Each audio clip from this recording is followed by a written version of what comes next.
So suppose if I say the mass which is entering here is mp, the mass which is coming out here is mq, right? I can say mp should be equal to mq. I can also say density into volume. So density of the liquid,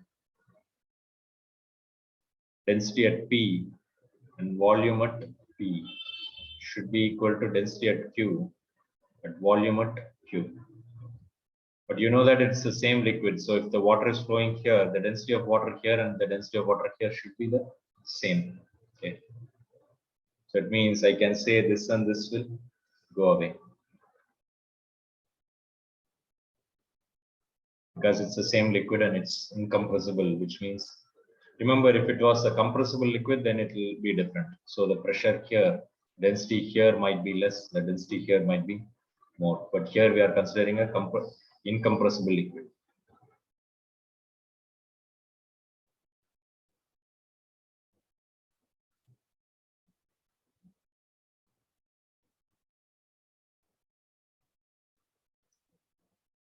So what do you mean by volume? Suppose if I say the 5 liters of water has taken, say, this much of volume here, right? Let's say this is 5 liters of water here. In this small region, right, it would have actually taken more length because this area is smaller, which means this area should have been bigger. See if this makes sense. So if you press a toothpaste, imagine something like a toothpaste. So if I'm pressing this much of toothpaste through this small neck region, right, what will happen? This cylindrical length will be more because this area is smaller. So the volume here and the volume here should be equal, right? Ashwant not following, having doubt? Every day I'm sure all of you are using toothpaste, right? So imagine that I have a toothpaste like this. Yes, sir, I got it. Yeah.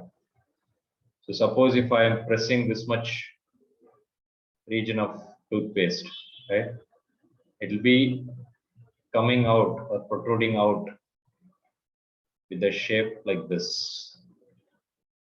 Suppose we don't do it usually, right? Why? Because here the cross-section area was bigger, so the length was smaller. Here the cross-section area is smaller, which means the length should be bigger. That's all I'm saying. Okay. Well, we can also give the example of tap water separate, sir. Tap water. Okay, yeah. But it's easy to imagine toothpaste example. Water example, yeah, you have to imagine that the water of this much size has become like this. Okay, it's a little bit difficult to imagine. That's why I took a example of toothpaste is easier. Toothpaste is easier, yeah, which is semi-solid, so you can actually see the shape. In water, you cannot see the shape. So that means what I'm trying to say here is there is the area P and then there is a length at P. It's called this distance as dP. Here, let's say the area at this location is AQ and then the dQ.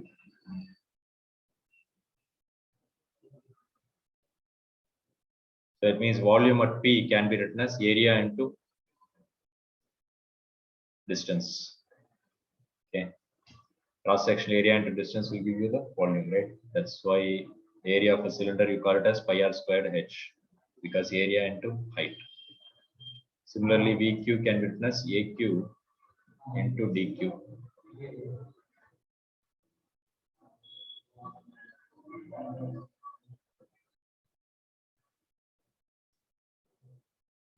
We are talking about the distance here, right?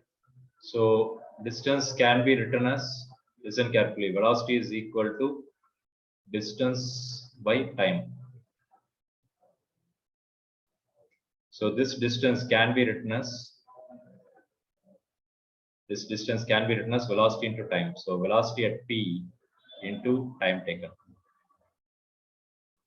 The same time interval, right?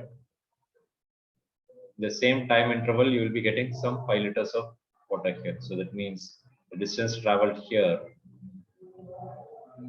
AQ, dq can be written as dq is this distance. So distance is equal to velocity into same time. So the velocity with which it is coming out here will be higher. So velocity at q into time. If anybody is not following this, please ask me. I can explain one more time. Distance is equal to velocity into time. So distance at p is equal to velocity at p into time. But the time taken will be the same. So if I'm considering for 5 seconds, here also I should consider it for 5 seconds, right? I cannot say here I'm considering for 10 seconds and here 5 seconds. If that is the case, the amount of water coming out will be different, right? So we are considering the same time. If I consider in 5 seconds here, here also I should consider 5 seconds.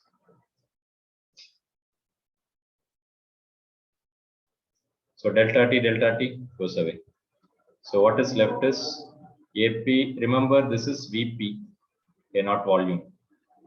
Unfortunately, in English, we have only 26 letters, so we have to keep on using the same letters again and again. You see here, I've used V for volume. So try to write this volume as a little bit bigger, capital V. And try to write this V a little bit smaller. Okay, so generally we use the convention which we use is capital V is volume, small v is velocity. Okay, this is the convention we are going to use forever. Even if you go to college, you're going to use the same convention. So when you write it a little bit smaller, it's velocity.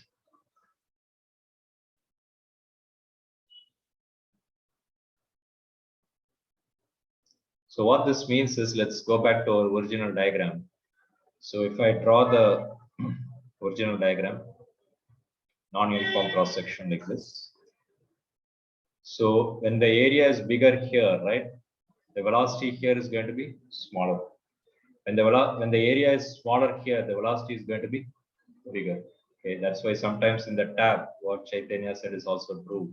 Sometimes in the tab, right? So let's say this is the tab.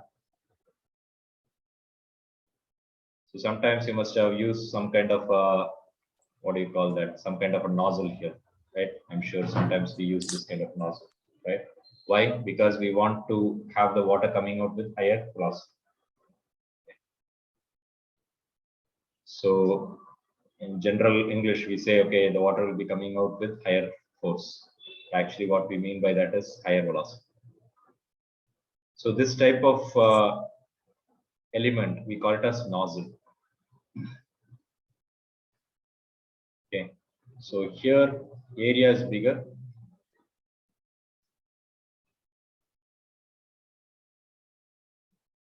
Area larger or bigger, whereas the velocity here will be smaller.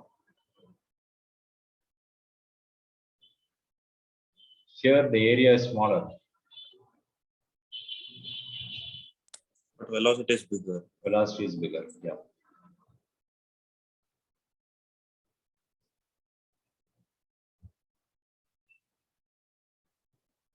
Okay.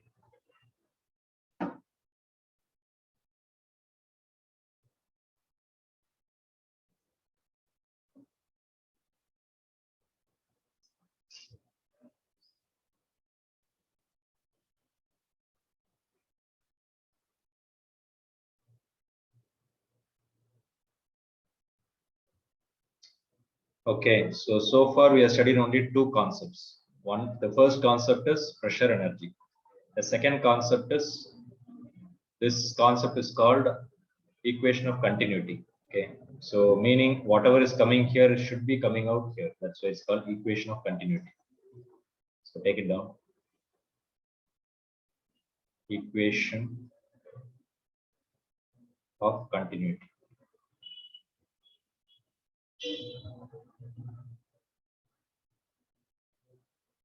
When you scroll a little bit down, I need to copy that steps around. This one. A little bit up. So. I took a screenshot. So. Okay. So this equation is what is called equation of continuity. So area and velocity are constant. Area into velocity is constant. So what it means is A into V is equal to constant. Okay. This can also be written like this. So if I get area and velocity as 10 units here, here also I'll be getting the same 10 units.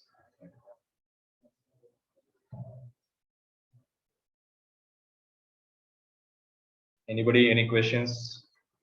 Samyukta following?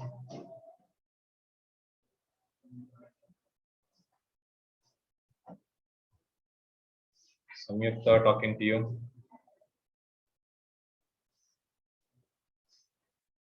Vritti, what about you? Yes, I didn't understand. Okay.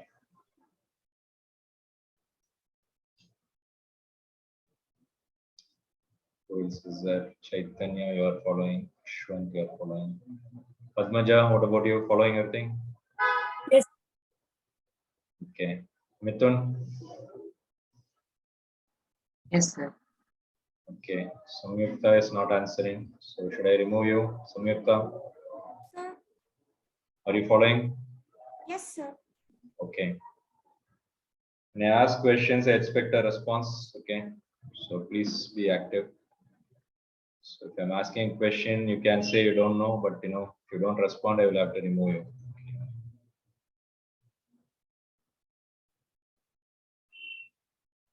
Ashwant, no doubts?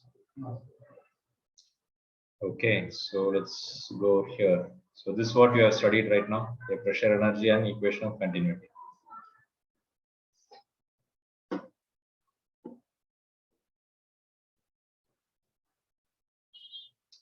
Okay, now let's talk about something very similar to what we studied in the previous topic, which is the equation of continuity.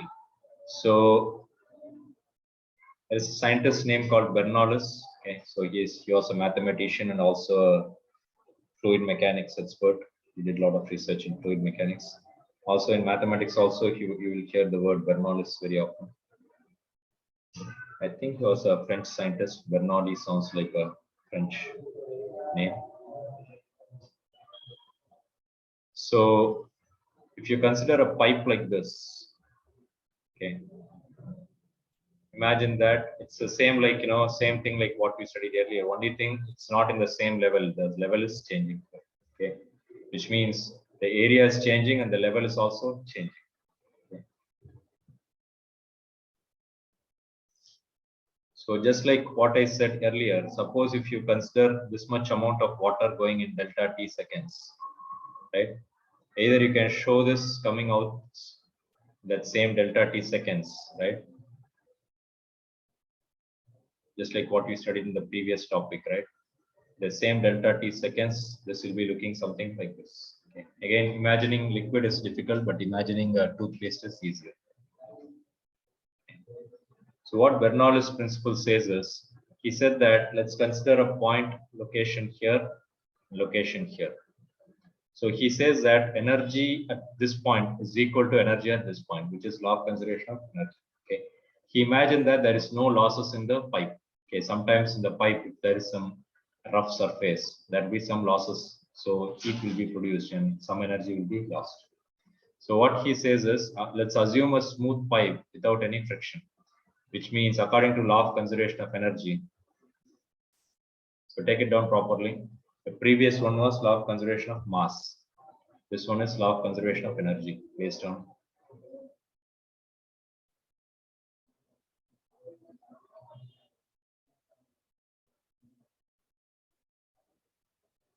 So he says that energy at 1 should be equal to energy at 2.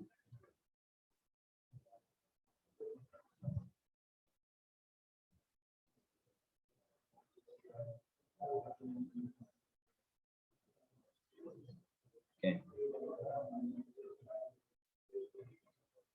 And remember, we are talking about moving fluid now, right? We are not talking about static fluid. So that means the liquid is kind of moving here, which means to say that it has got some kinetic energy, right? And it has also got some potential energy. Why potential energy? Because you know that depending upon the height, right, there is some potential energy. So suppose if I take this height as a reference, this location I will call it as height h1. This location, I will call it as, so take down the diagram properly. Okay, the handbook diagram is not good enough. So maybe I need to improve the diagram there.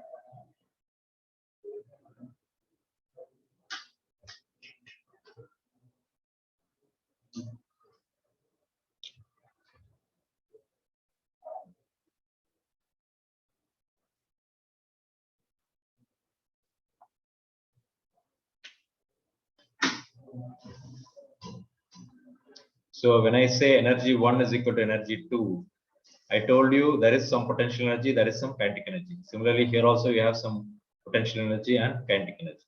Okay. But then when it comes to pressure of the liquid, right?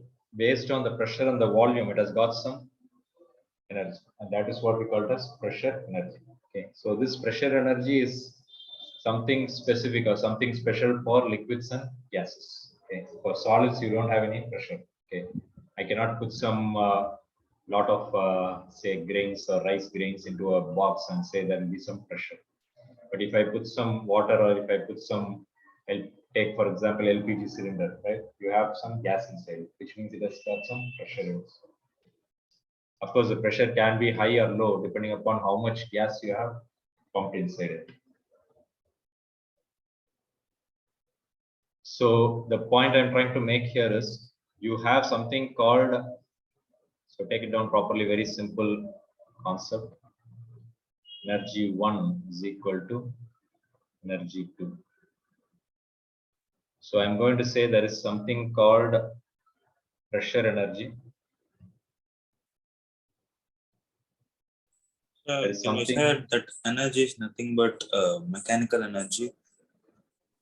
mechanical energy is a term which is used for sum of kinetic plus potential energy.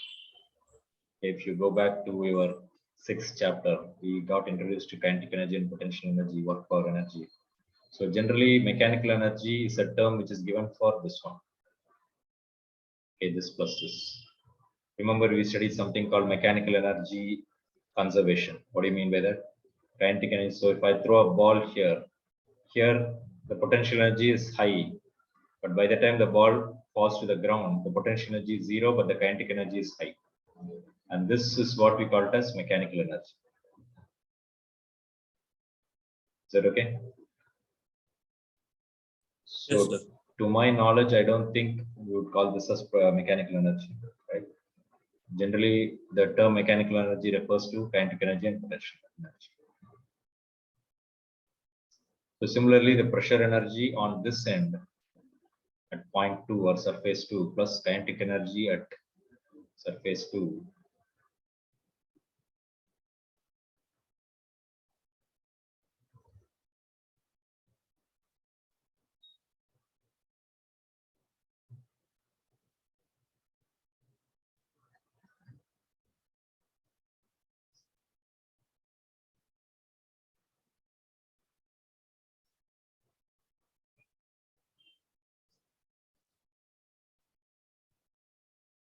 What is pressure energy? Pressure into volume. What is kinetic energy? Half m v square.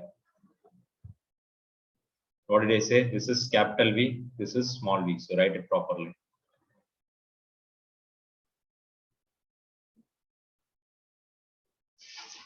What is potential energy? mgh.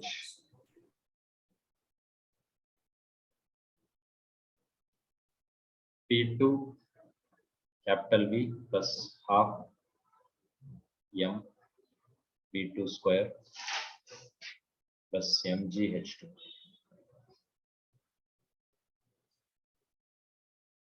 You are wondering, sir, how come you didn't write volume 1, volume 2? If you want, you can write it, but then you should know that whatever volume is going in here should be coming out here.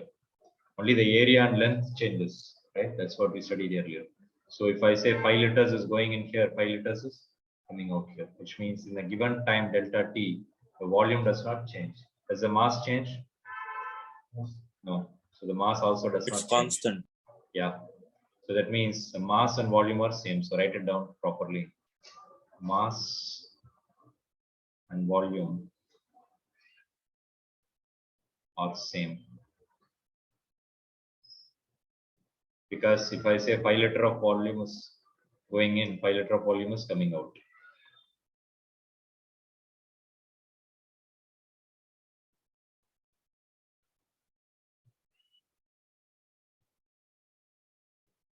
I'm going to do a small trick here. So what we do is we divide by volume everywhere.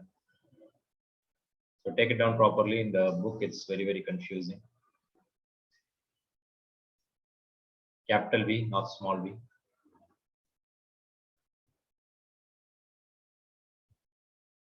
Volume cancels, so I'll be getting pressure 1. What is mass by volume? Rho. That is nothing but density. Very good. Half rho v square.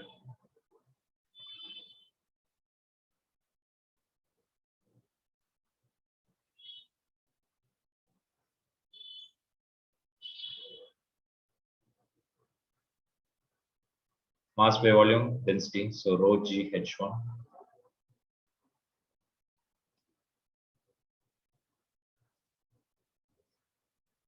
Half rho v square.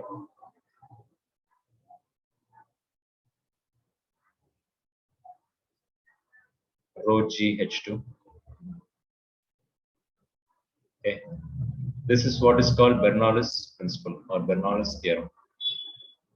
In other words, if I add the energy here at the point 1 or location 1, it will be equal to all the energies added in the location 2.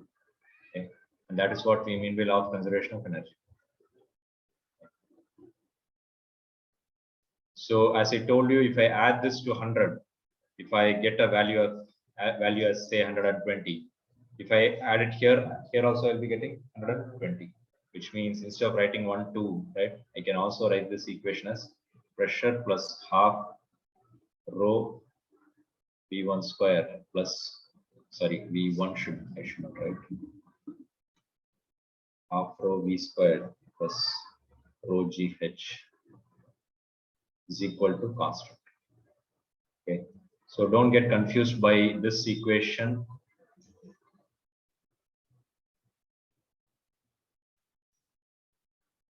And this equation, both exactly means the same. Okay, both are exactly the same. Only it conveys the same meaning. Okay, here we are considering location 1 and 2. Here it says that no matter where you take, right?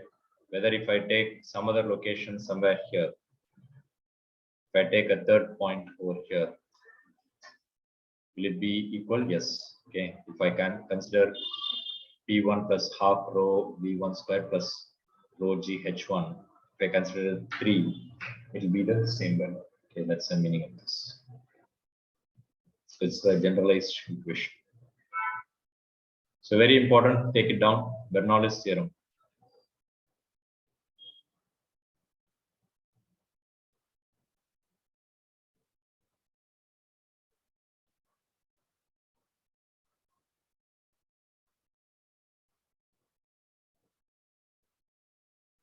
So the difficult part in physics is, okay, first of all, you have to understand the system and then you have to do the mathematics, right? So what we have done here is the mathematics, simple derivation. Okay, but even more difficult thing. So I would say mathematics is the easiest part in physics. Okay, what is difficult is what does this equation tell us? Okay, many times, including myself, we forget to talk about what this actually tells us. Okay, like what we studied in the equation of continuity, right? What did I say? So the area here is bigger, which means the volume velocity here will be smaller. Here, the area is smaller, so that the velocity will be higher. Okay, that's what that equation tells us. Similarly, what does this equation tell? Okay, that is the tricky part. And this is a very important thing you have to understand. Whenever you arrive at a equation or derivation, the final answer in the derivation, you have to ask yourself, what does this equation tell me? Okay, what is the use of this equation? So in this particular case, if you carefully observe, you see you have a pressure here and you have a velocity here. Okay. So this is of course height.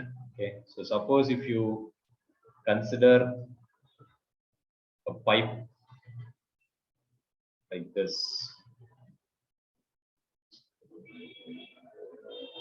the actual diagram I've shown a difference in height because I wanted to bring in the concept of potential energy also. But suppose for a minute, let's assume that we are not considering different heights. Let's consider the same height. Again, I told you the element here which you are referring here is nozzle. So another concept here is when the area here is bigger, the pressure here will be higher. Okay. So if you carefully look at this part and this part of the equation, I told you height is same. So let's assume that the height is same, which means I'm not worried about this one. Okay. So if I consider the location here, the location here, when the pressure is higher, the velocity will be lower. So you already know that here the velocity is lower. So according to this equation, what it tells you is the pressure here will be higher.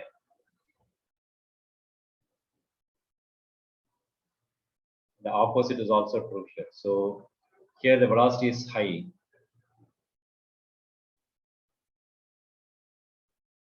But the pressure here will be lower.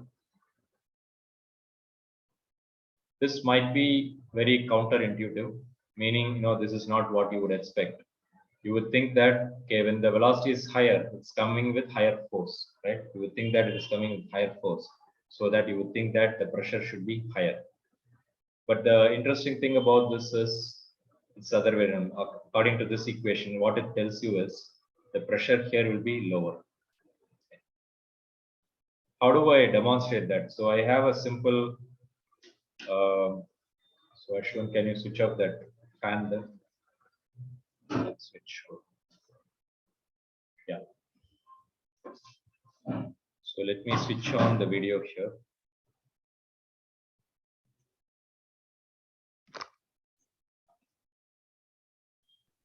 Here, sir, we can I can see you, sir. You're able to see you. Okay. I have a simple paper like this. Okay. So I'm going to cut it into a small strip. So you can try this yourself. Take a paper and you can fold it at the edge. So I'm just folding it like this. Okay. Then I'm going to cut this out.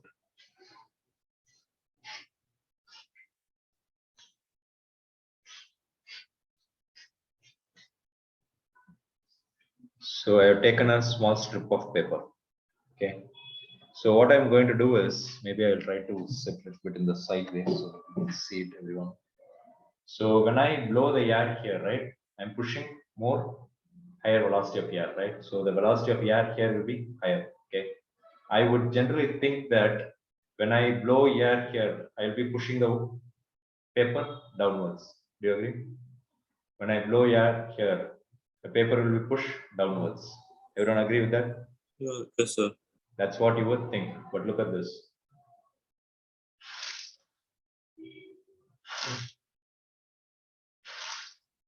You see, I'm not blowing the air below the paper. I'm actually blowing the air above the paper. So your intuitive thinking is the paper will go downwards. But look what's happening.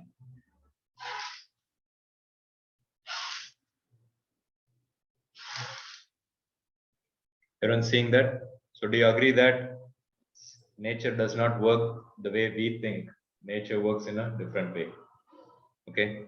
And that is what physics is all about. Physics is all about studying the nature. Okay. So what's actually happening here is when I'm blowing the air here, the velocity of the air is increased. Remember, air is also fluid. So whatever you are studying here is applicable for air also. Of course, it is a compressible fluid, right? So when I am blowing the air, the velocity is increased.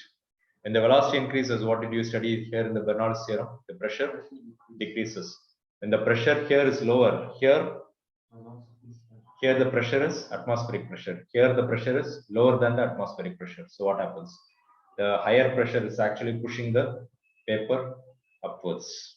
Okay, and that is what is happening here. So this is here, it is lower pressure. Here it is higher pressure, and that is what is pushing the paper upwards. Everyone following that? Anybody not following? Yes, sir.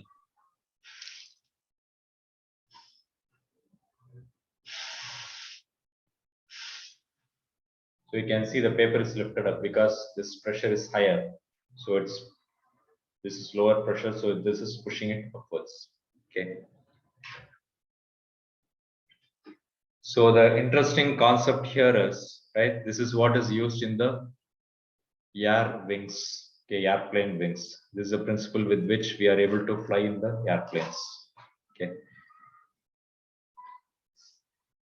So try this experiment yourself, okay, and then make a note in this strip of paper that principle of Bernoullis or Bernoullis principle.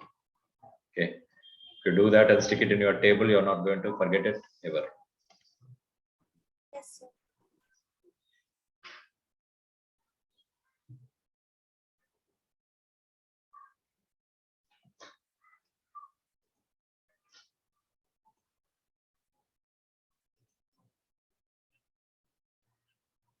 So the simple takeaway here is, as velocity increases, pressure decreases. Okay.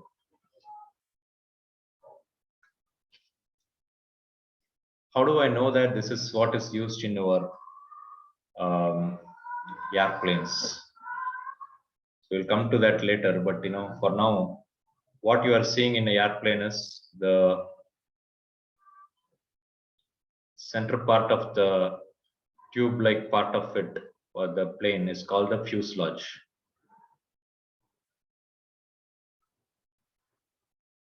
So what is extending out is what is your wings. Okay, I'm sure all of you are aware of the words wings, but maybe you are not aware of the word fuselage.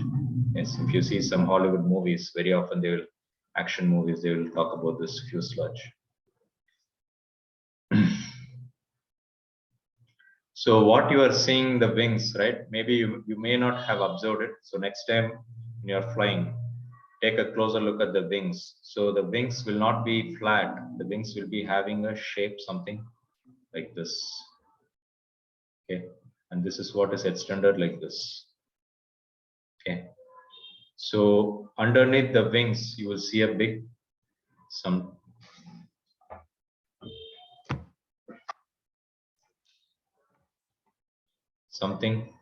like this. Do you know anyone what is this big thing?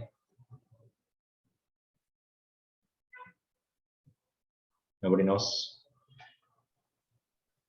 That is what is your the turbine. turbine. Yeah, this is what is your jet engine or the turbine engine. Okay. So if you consider this fuselage, it's just a structure. Okay, it doesn't have any other important thing. So what is the important thing in the airplane is this wings and the engine. Okay.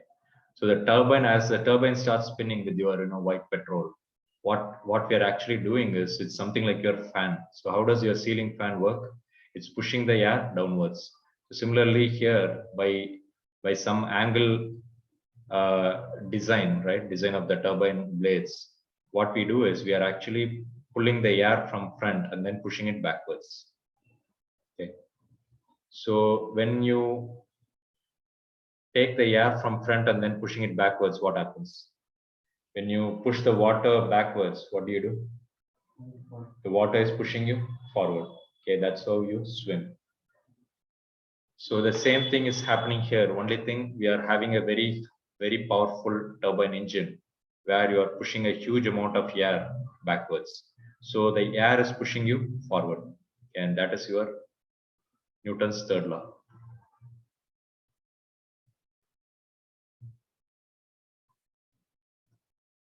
But the real question here is, So that flight should be, the airplane should be going forward, right? How come it is going, taking off?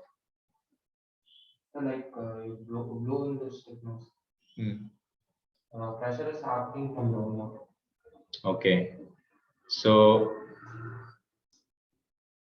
basically we are using the Bernoulli's principle here. Okay. So what's actually happening here is the air is sucked in here and then it is flowing through this foil here.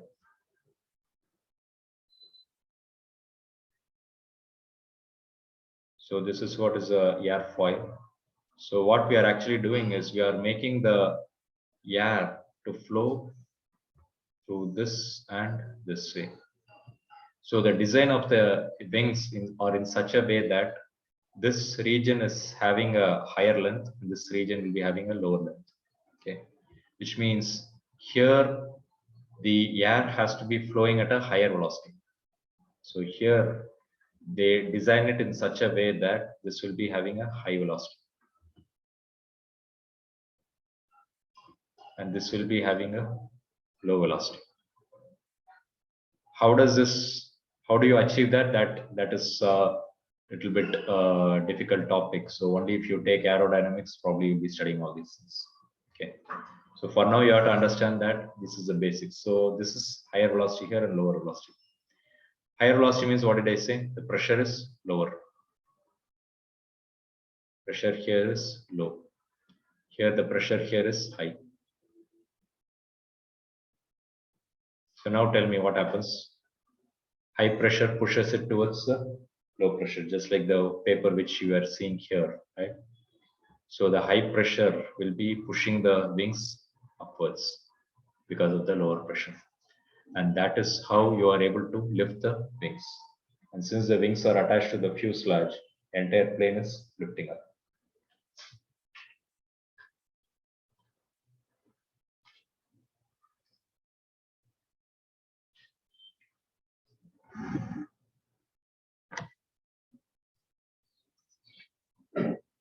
Any questions? So the importance of Bernoulli is it is used in lift force. So this force, right, pressure into area, pressure is equal to force by area. So force is equal to pressure is equal to force by area. So if I want to find the force, it will be pressure into area. This force, the upward force, is what is called the lift force. So that is determined by the area of the wings and the pressure difference here. So if the pressure difference here is higher, then you will be getting more force. The pressure here and here are same, then you will not be getting any lift force, which means it will be going in the horizontal level.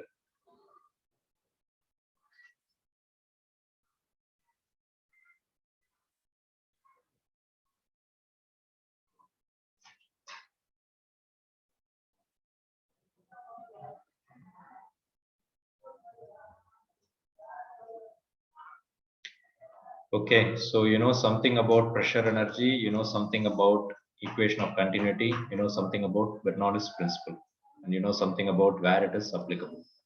Okay, so the airplanes pretty much uses this, airfoils use this Bernoulli's principle.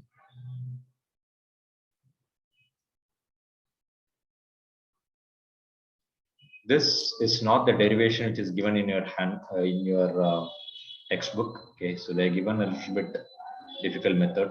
So here, just to make you understand the concepts, I used the simpler method. Of course, nothing wrong in this method. Okay, but they have used a different method. So in the handbook, I tried to give you both the methods.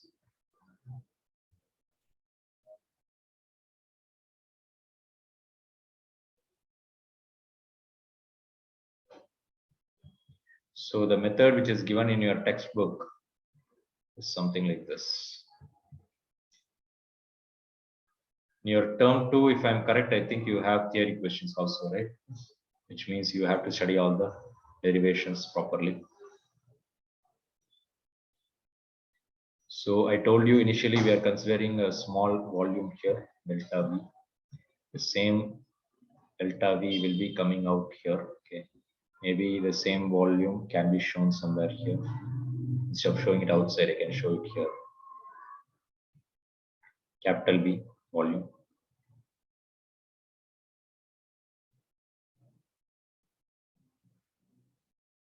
Yes, sir.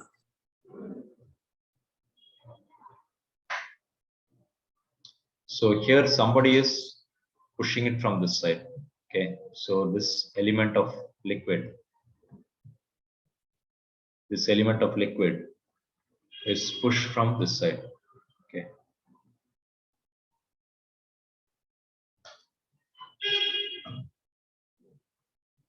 So pay attention, it's slightly confusing. So work at 1 is equal to pressure, whatever pressure you are having here, pressure 1 into delta V.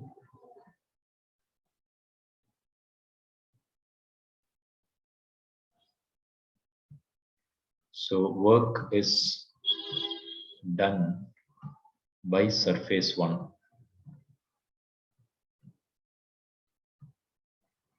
on the small element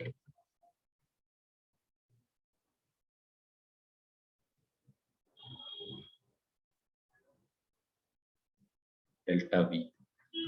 So in this element, this surface is pushing it. That's why it's able to go this way. But if you consider this element, if you consider the element which has come out, right, this surface is pushing it on this liquid. But then if you consider this element is actually pushing on this surface. Okay. So because of that, we'll be putting a minus here. So there is a slight difference between this and this. So work at surface 2. By 1 and 2, we are talking about the surface. Take it down properly. Surface 1 and surface 2. As I told you many times, textbook is very, very difficult for you to read through. Okay, if you're reading it and understanding it, is it's very good. But then usually I've seen students will be struggling a lot. So you should have proper class notes. Okay, so study the class notes, study the handbook, and then go to the textbook. It will be easy. To directly jump to the textbook, it's going to be very difficult.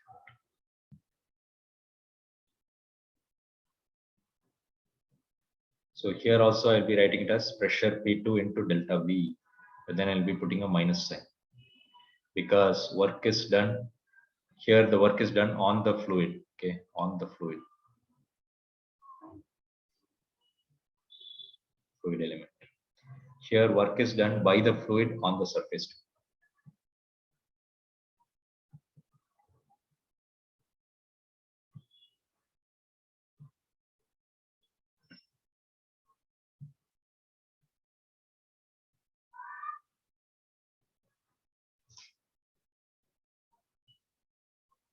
So you should be studying all your derivations also carefully.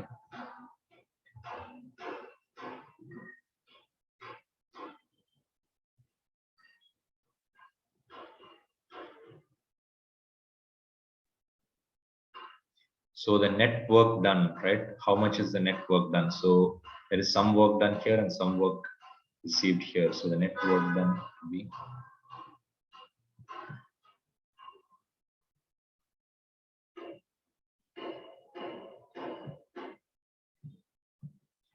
this, and this you have to add it.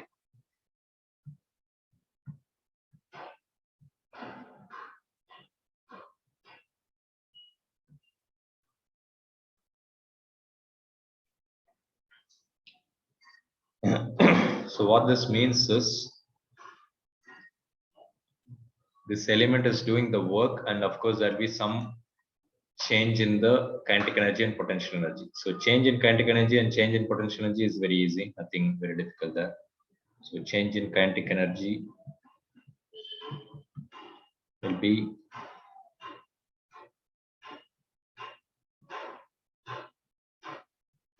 P2 square minus half m P1 square.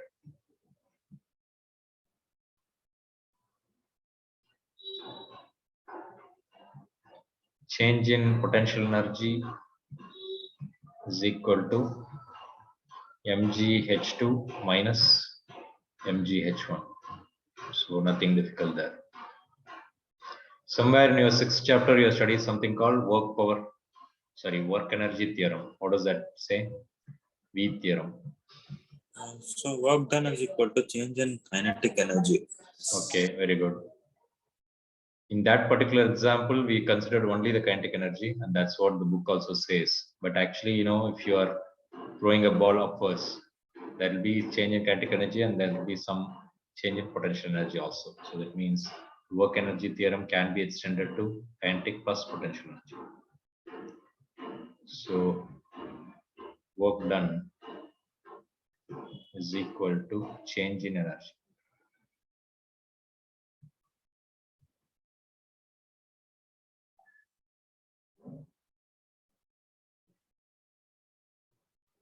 So work done, what did we find? P1 minus P2 into delta V, this small region. This is the work done. Change in energy, what did we find?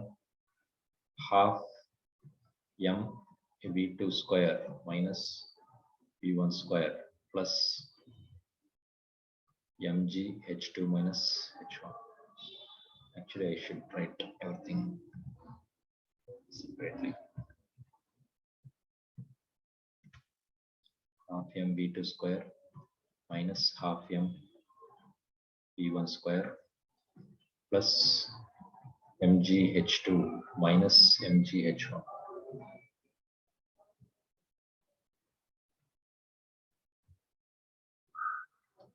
So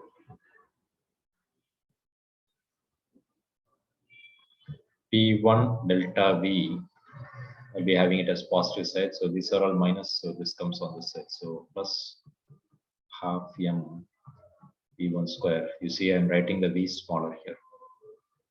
Plus mg H1 is equal to minus P2 delta V will go to the other side. So P2 delta V plus, this is already plus here, half m P2 square.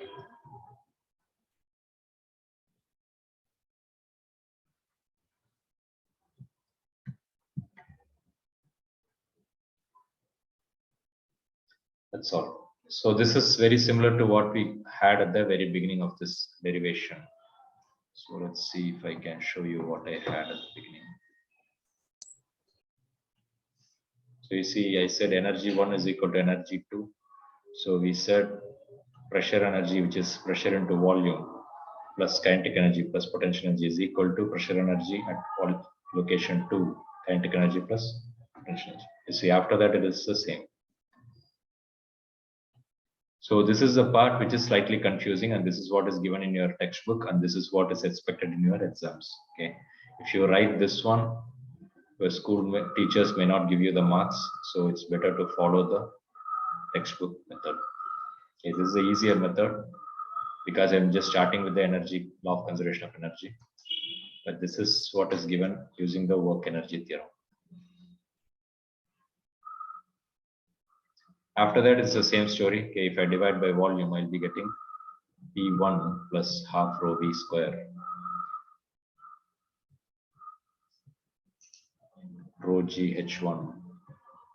So make a note here, divide by volume or delta V.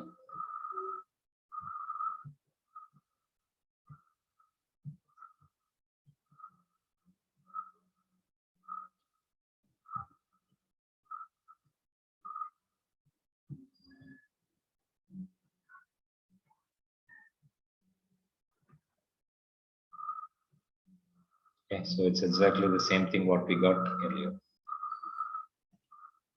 So it's basically based on work energy theorem. Earlier was based on law of conservation of energy. This is based on work energy theorem. So the work done is equal to the change in kinetic energy. The only thing which is slightly confusing, I do agree that you may have some confusion here. Okay. Basically what I'm trying to say here is this small element which we consider here is pushing here. So this, some extra work, we are doing some work to push this. And suppose if I'm standing here in the surface too, this element will be pushing on me. Here I am pushing the element. Here the liquid element is pushing on me. And that's why this is taken as minus. So from the fluid perspective, right? So if the work is done on the fluid, right? We are taking it as positive. If the fluid is doing the work, then we take it as negative. So these concepts will be useful for your chemistry also. Okay, somewhere. Can I you think- repeat, sir, what you said? What did I say? I said, suppose, imagine that I'm standing here. And if I'm pushing this element, right, how does the water move? Somebody has to push it, right? Just for our imagination, I'm saying that I'm standing here and pushing it. Okay, in reality, who is pushing it? The water pump, right? The pump is doing the work. So it means, suppose if I'm standing here and pushing it here, work is done by me on the fluid. Do you agree? I have to push it. Yes, sir. Yeah. But suppose if you are standing here, this element of liquid is pushing on you, you will get pushed outside. Do you agree? Yes, sir. So that means what I'm trying to say here is the general convention is if we are doing a work on the surface or on the liquid, then it's taken as positive. The liquid is doing some work on us, we take it as negative. Okay. Somewhere in your chemistry, in thermodynamics, you'll be getting these kind of concepts. So work is done by the fluid is taken as negative.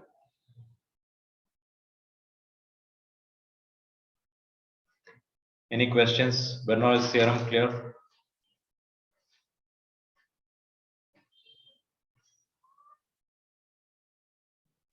Yes, sir. So I have completed Bernoulli's theorem. I completed this proof using the work energy theorem. Right. So this is based on law of conservation of energy. This is based on work energy theorem.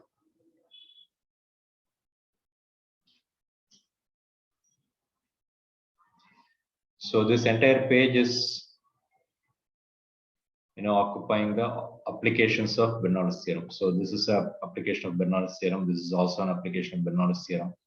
This is also application of Bernoulli's theorem. This is also application of Bernoulli's theorem. This is also application of Bernoulli's theorem. This is what I was talking about, the airfoil. Okay, airfoil is nothing but the wing shape.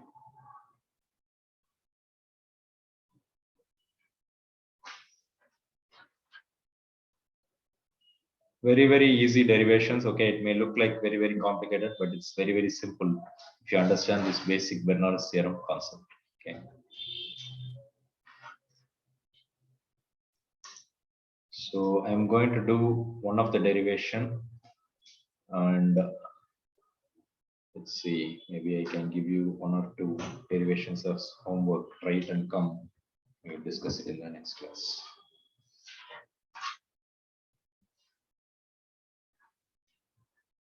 Suppose if you take a small tank like this, imagine that I have an opening over here. If I have some water level here,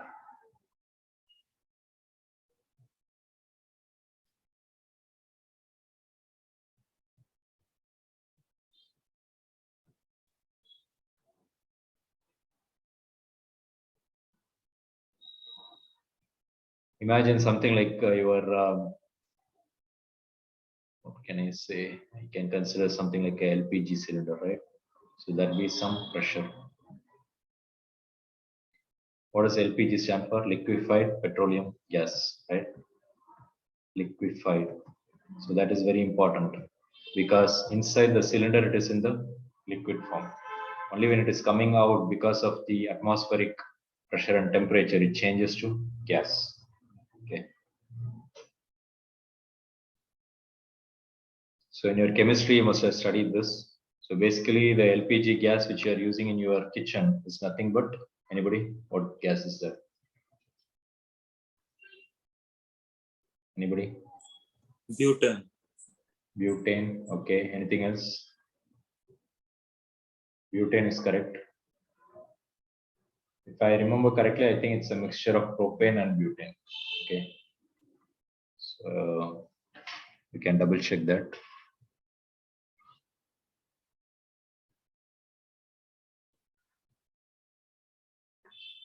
Butane is correct, but I think it is a mixture of propane and butane. Okay, I'm not sure.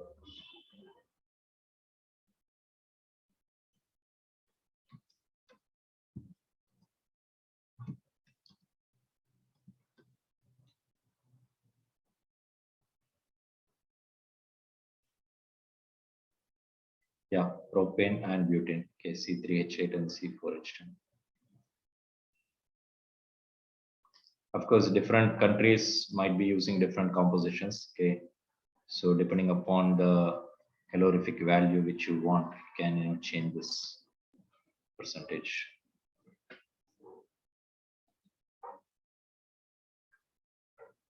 Okay, so that is not the main subject. So the main subject here in physics is we are talking about, let's say the height here is from this, I've taken it as y2, this location taking it as y1,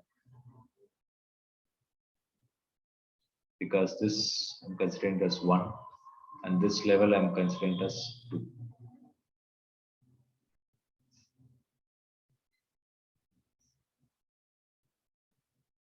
So the basic underlying principle is energy 1 is equal to energy 2. Law of conservation of energy. So what is the energy here? I told you when it is liquid, it's not only kinetic and potential. You have to consider also the, what else should you consider? In addition to kinetic and potential, what else should you consider? Pressure. Pressure energy. So that means the P at this point, right? So the pressure at this point, P1 plus half rho V1 square plus rho G H1. H1 is this height, Y1. You can write as H1 or Y1, doesn't matter. Is equal to T2 plus half rho V2 square plus rho G Y2.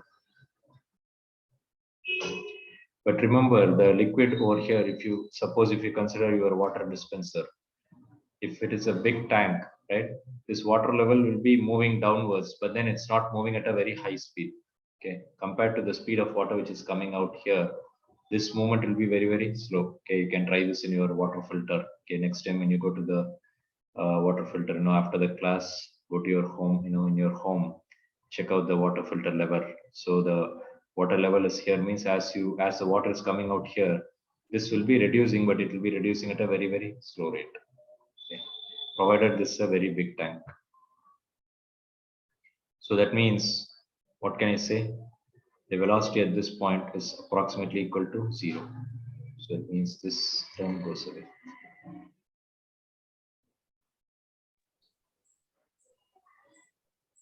I think that has to be P1 delta V plus half rho V1 square.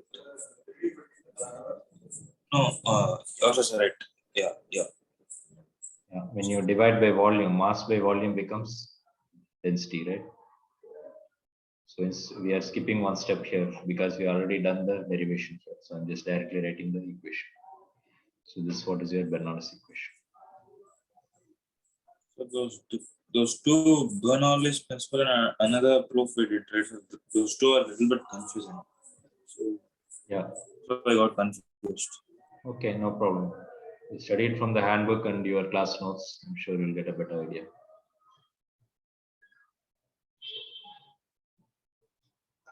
Remember, in the classroom, I don't expect you to remember too many things. In the class, I expect you to understand things. Later on, if you sit and study it, you should be able to understand why it is, like this, why it is like this. So if you have a lot of whys, are you having the answers for that? Okay. But when you're sitting alone, probably you have to, try to memorize things. Of course, you don't have to memorize too many things here. Okay. That's the purpose of giving you a handbook, something which is given 50 pages in your textbook. You can study it within 2 or 3 pages.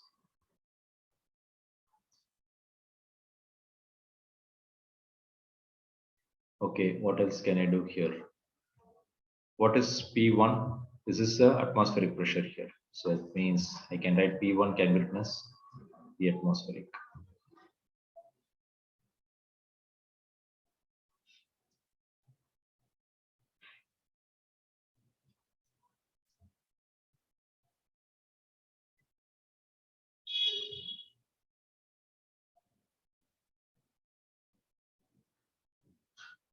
This is gone. So what is left is rho G Y2.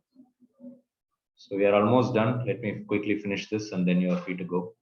So I'm going to bring this pressures on one side, this heights on one side. So what I can do is, basically I'm interested in finding the velocity at this point. What is the velocity with which it is coming out? Okay, the water. This is what is called the exit velocity or the speed of efflux. So which means I'm interested in this one. So I'm going to bring this alone on one side, all the others on the other side.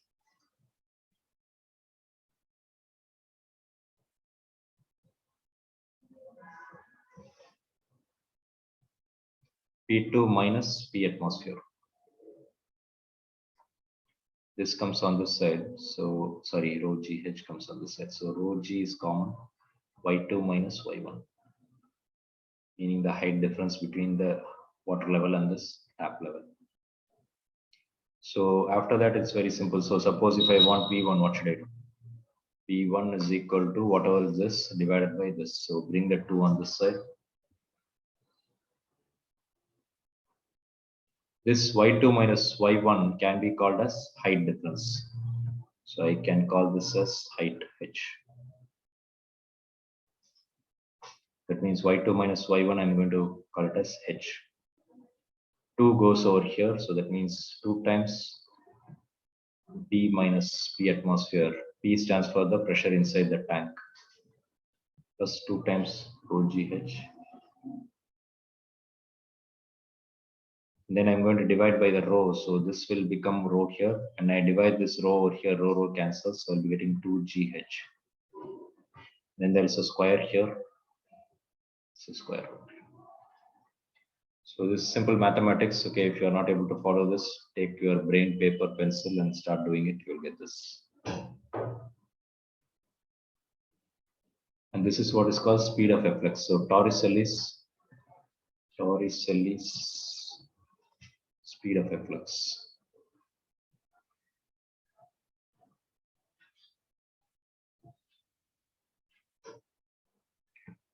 Okay, that's all. So sometimes what happens is you can have a, in, for example, in the case of water dispenser, you don't have very high pressure thing over here, right? It's just open to the atmosphere. So that means in that case, the special case here is, and what does this tell you? If the pressure here is higher, the velocity will be higher. The height level is higher, then the pressure velocity will be higher. Okay, that's what you see in the water dispenser, right? If the water level is significant amount, then the water will be coming out fast. If the water level is very close to the tap, it will be coming out very slow. That's all.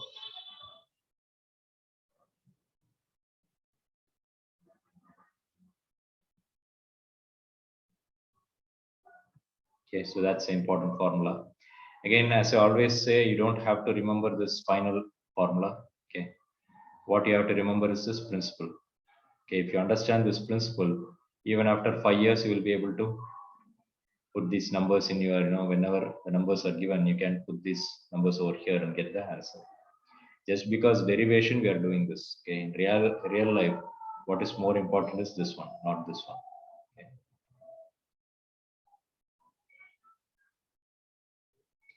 So final formulas are kind of stupid. Okay, it doesn't tell you where it comes from, why it is like this. Okay, this is the underlying principle. So you have to be remembering the underlying principle. So this is the underlying principle.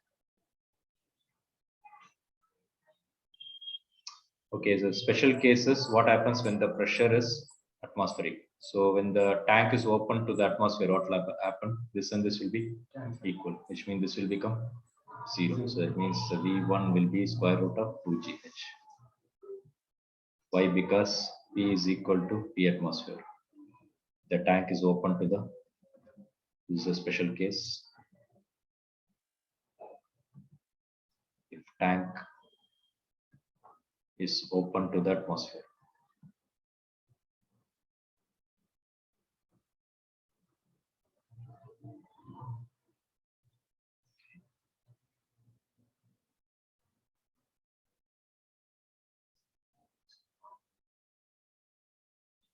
This, have you seen this formula anywhere else? Sir, I think in that uniform circular motion or something. Uniform circular motion? No. Anywhere else? Project. Injection motion? Kinetic energy is equal to gain in potential energy. Kinetic energy is equal to gain in potential energy. Okay, that sounds correct. So suppose if you have a ball falling from certain height, right? So with what velocity it's going to hit this height? If it is falling down by this height. So the potential energy here is mgh. The kinetic energy here is half m v square. So you know that according to mechanical energy conservation, this has to be equal to this. So mgh is equal to half mv square. So mass cancels. So v is equal to root of 2gh. So what this means is it doesn't matter whether a ball is falling through a height of h or a water liquid is falling through a height of h, the velocity is same. Okay, so the ball and liquid does not make any difference. You get the same formula. Okay, so I'm going to stop there. Your homework is to study the previous topics, fluid statics and fluid dynamics. Okay, Bernoulli's theorem, start doing this. Your self-study topic is try to go through this box 1, 2, 3. Okay, so try if you can understand this and see if you can understand this mathematics over here. Okay, so try this and come. We'll finish this in the next class and then we'll get started with the viscosity topic.